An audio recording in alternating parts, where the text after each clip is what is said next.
Pablo Escobar peddled tons and tons of narcotics around the world, seemingly without fear of being caught. The underworld has always been a subject of intrigue, fascination, and horror. The men and women who rise to power within these criminal enterprises wield enormous influence, often rivaling that of heads of state. Their lives are marked by brutality, cunning, and audacious acts that shape the world in seen and unseen ways.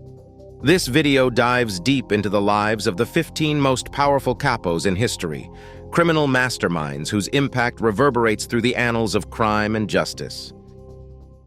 Number 1. Pablo Escobar. Pablo Escobar, the infamous Colombian drug lord, operated at an unparalleled level, cementing his place as one of history's most powerful capos.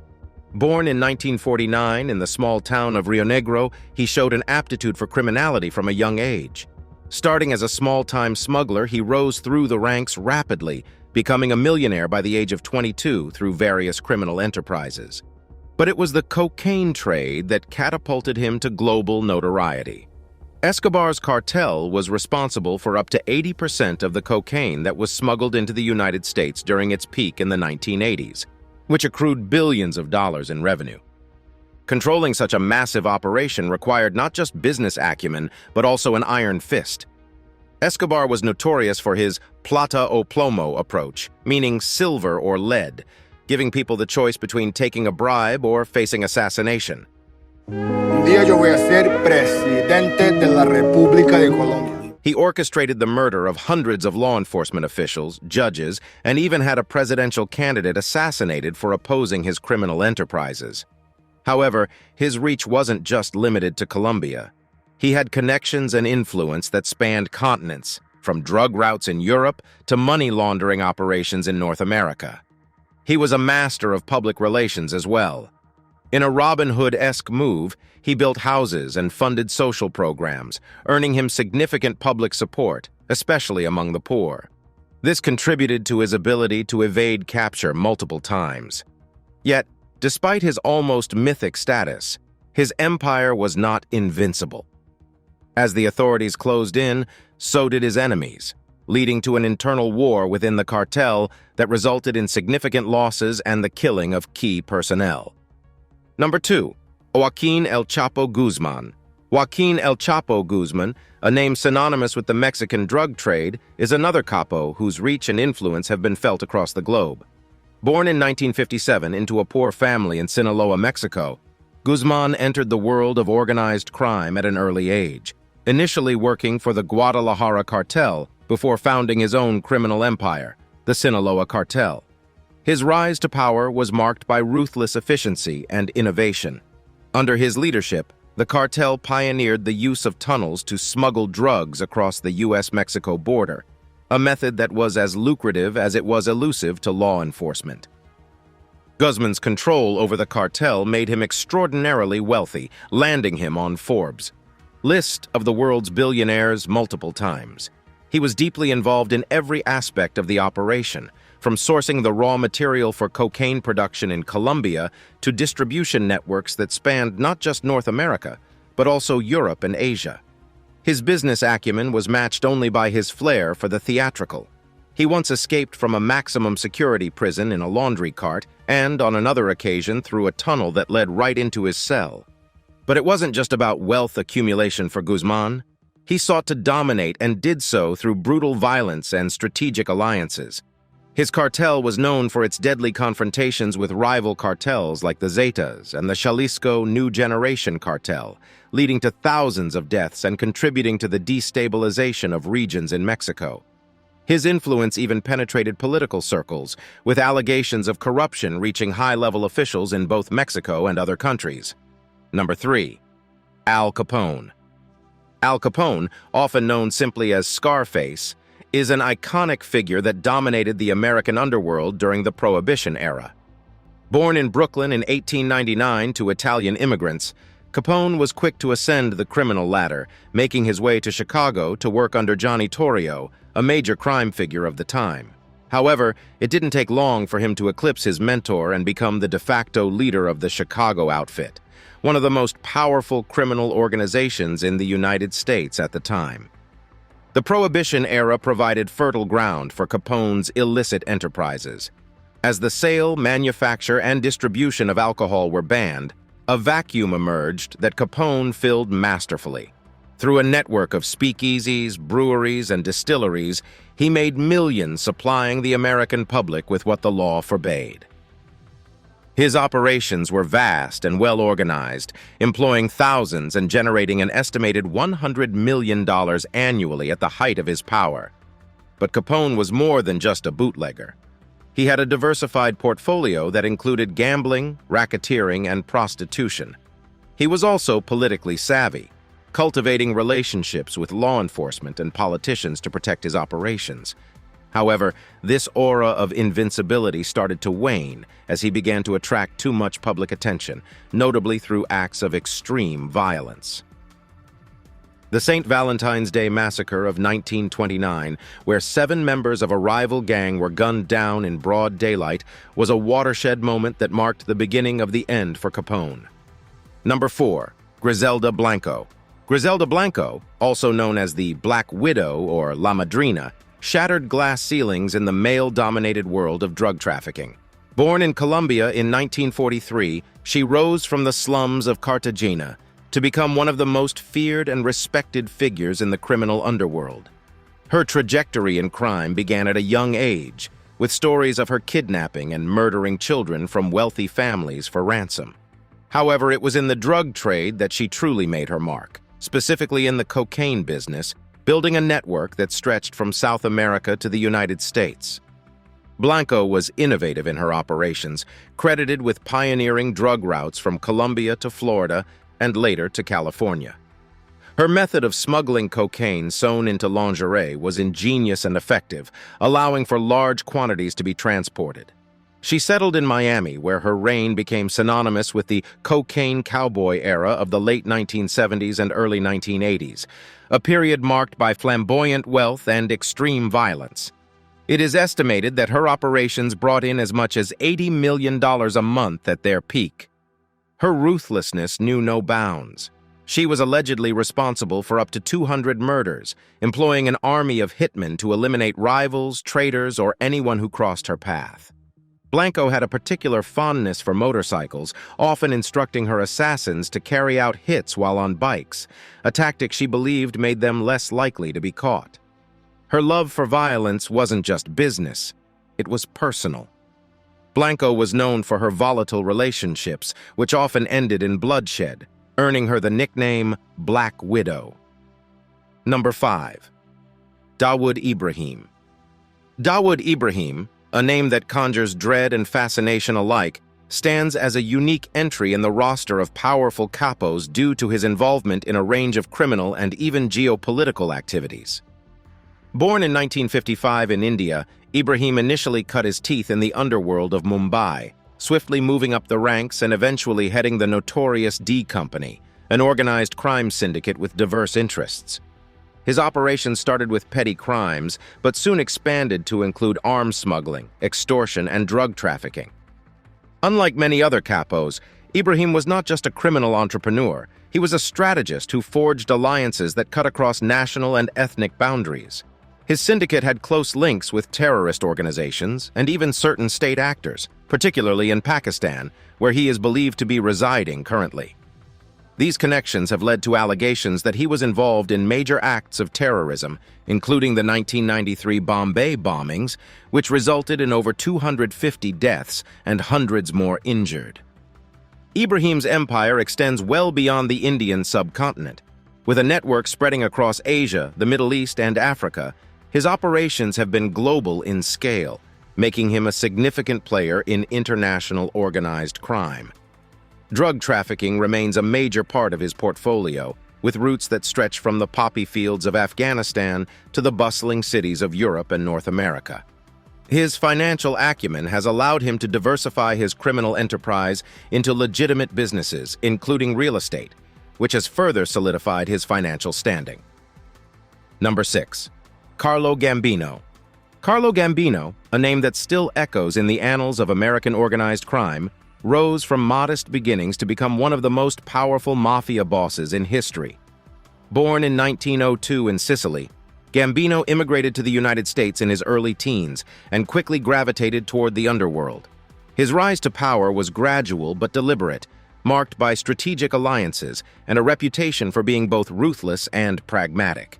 He eventually took control of what would become known as the Gambino crime family, one of the 5 families that dominated the New York Mafia.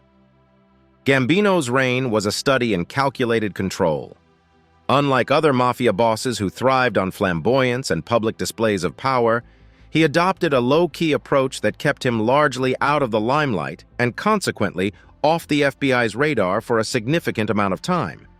His criminal empire was vast, encompassing a wide array of illegal activities such as loan sharking, extortion, and gambling. However, it was his involvement in labor racketeering that truly set him apart, giving him both immense wealth and a measure of legitimate power through his influence over various labor unions. His management style was marked by a keen understanding of the balance between violence and diplomacy. While he was unafraid to resort to brutal measures to maintain control, he also believed in building relationships and forging alliances, not just within the criminal world, but also in legitimate circles, including politicians and business leaders. This multifaceted approach was instrumental in maintaining the stability and profitability of his operations for decades. Number 7.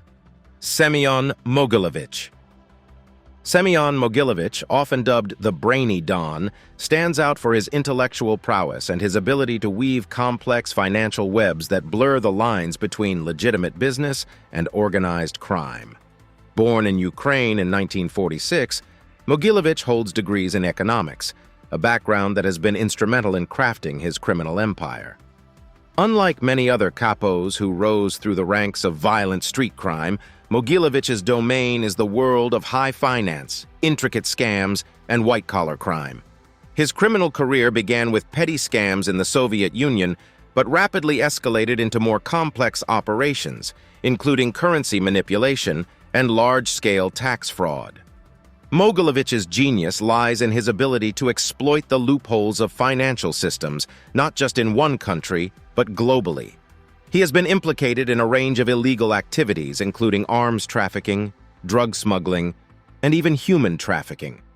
But it is in the realm of financial crime that he has truly made his mark. His operations have been linked to stock market manipulation and significant money laundering schemes that utilized a maze of offshore accounts and shell companies, making tracking his ill-gotten gains a Herculean task for authorities. Mogilevich's criminal network is truly transnational, spanning Eastern Europe, the former Soviet Union, North America, and beyond. His ties aren't confined to the underworld. He has been linked to high-ranking officials in various governments, leveraging political connections to provide a shield for his operations. The scope and sophistication of his activities have made him one of the FBI's 10 most wanted fugitives. Yet he remains at large, reportedly residing in Russia, where he is largely immune from extradition. Number 8. Frank Lucas. Frank Lucas, an enigmatic figure in the American criminal landscape, emerged from the segregated South to become one of New York City's most notorious drug lords. Born in 1930. In North Carolina, Lucas witnessed the brutality of racial violence from a young age.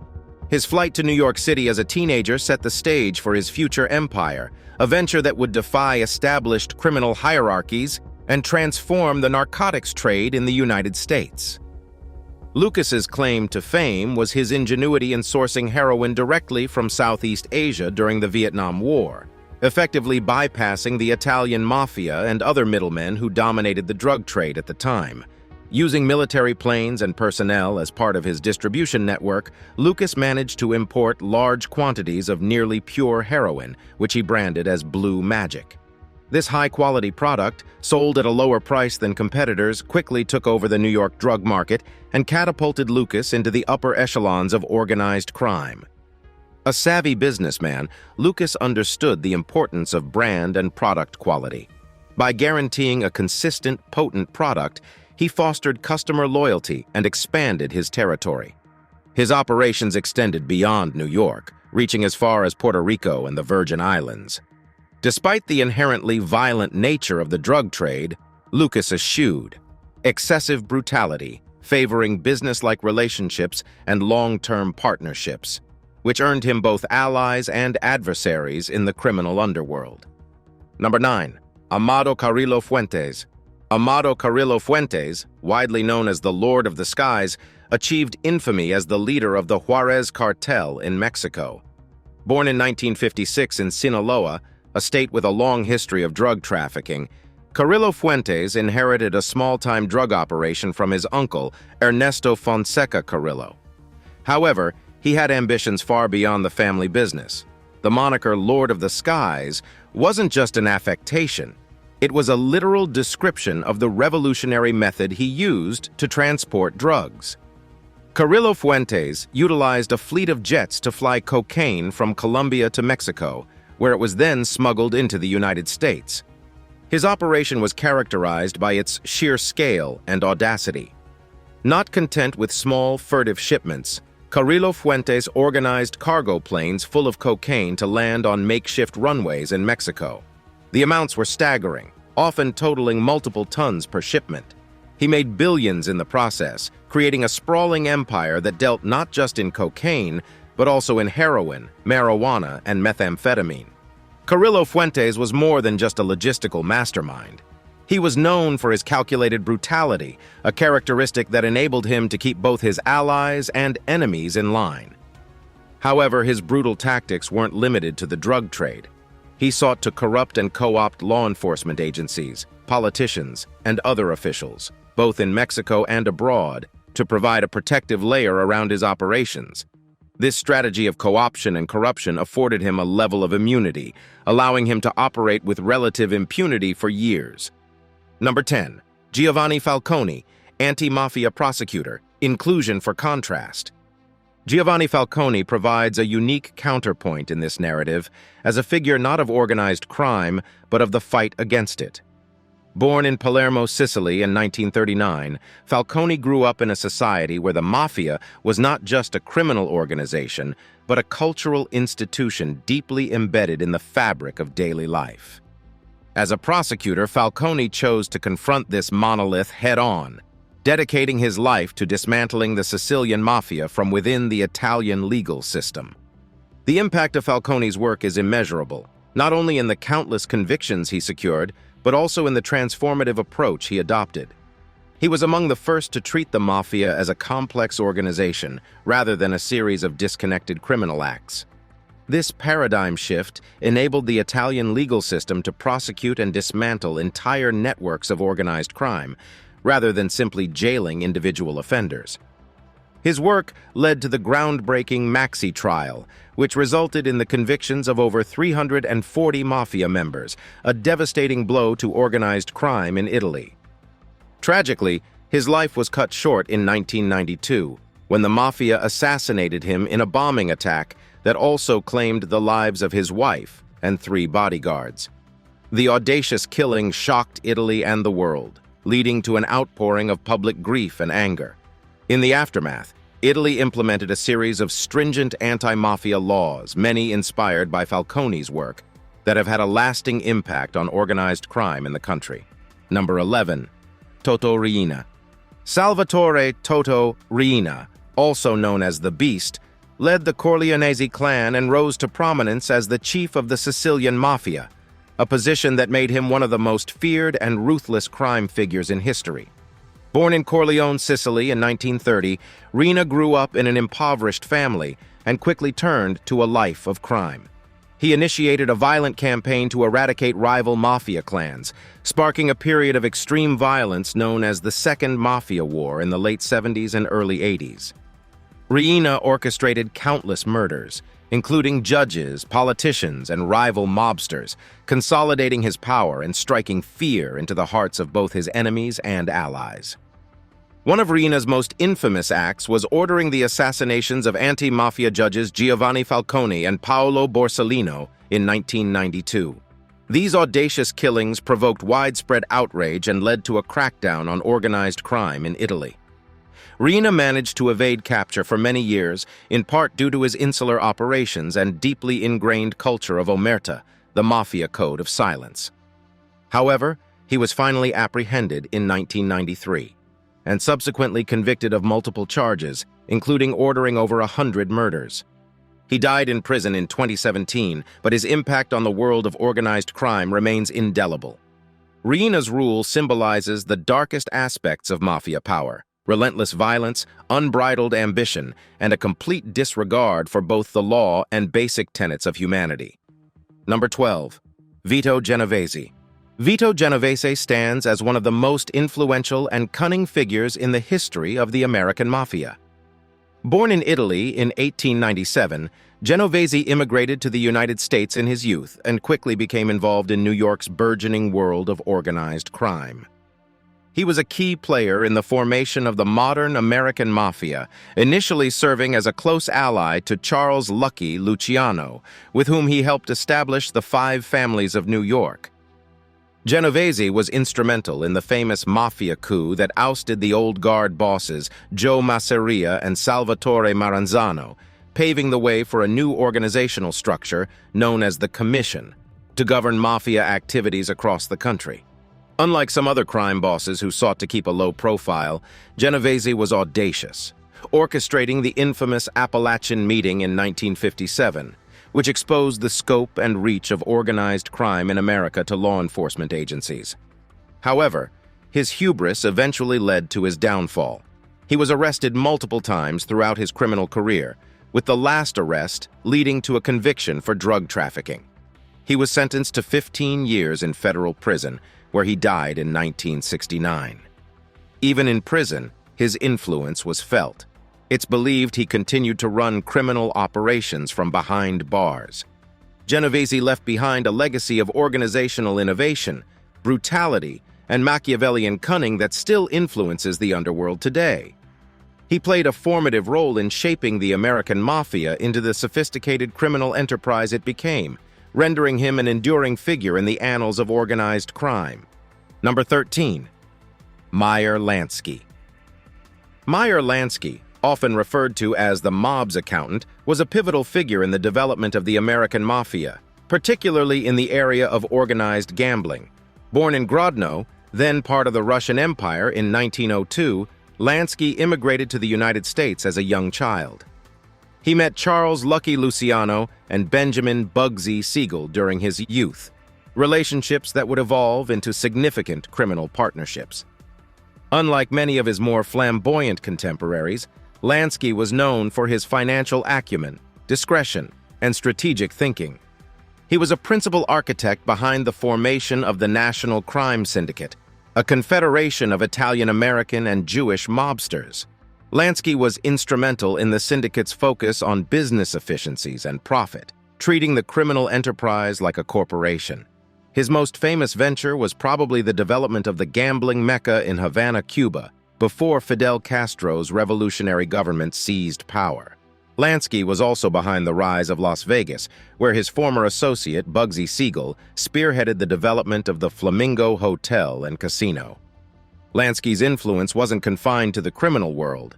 He was said to have been involved in Operation Underworld, a secret collaboration between the U.S. Navy and organized crime figures to safeguard American ports during World War II.